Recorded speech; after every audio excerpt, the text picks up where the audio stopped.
துலாம் ராசி அன்பர்களுக்கு ஏற்கனவே குரு பகவான் நமக்கு அசுர குருவாகிய சுக்கராச்சாரிக்கு தேவகுரு பிரகஸ்பதிக்கு ஆகாது என்ற கருத்து இருக்கிறது பட்சத்துல துலாம் ராசி அன்பர்களுக்கு குரு பகவான் வலிமை பெற வேண்டும் என்ற ஜோதிட விதியின் அடிப்படையில பாக்கியஸ்தானத்துல குரு பகவான் வருகிறார்.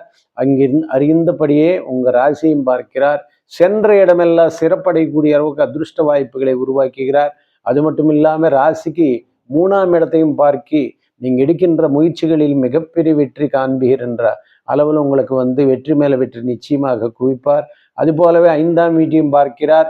உங்களுக்கு பூர்வ புண்ணியஸ்தானத்தை பார்க்கறதுனால பூர்வ புண்ணியத்திலிருந்து வரக்கூடிய மகத்தான நன்மைகள் உங்களை தேடி வரி ஆச்சாரியர்கள் வழியா உங்களுக்கு குருமகான்கள் வழியா வருகின்ற சித்தர்கள் வழியா வருகின்ற அதிருஷ்டத்தை பெற்றுக்கொண்டு என சனி பகவான் 5 கூடையவனாக வர்றதுனால அந்த இடத்துல குரு பார்வை பெறுவதனால மிகப்பெரிய நன்மைகள் உங்களுக்கு கிடைக்கும்.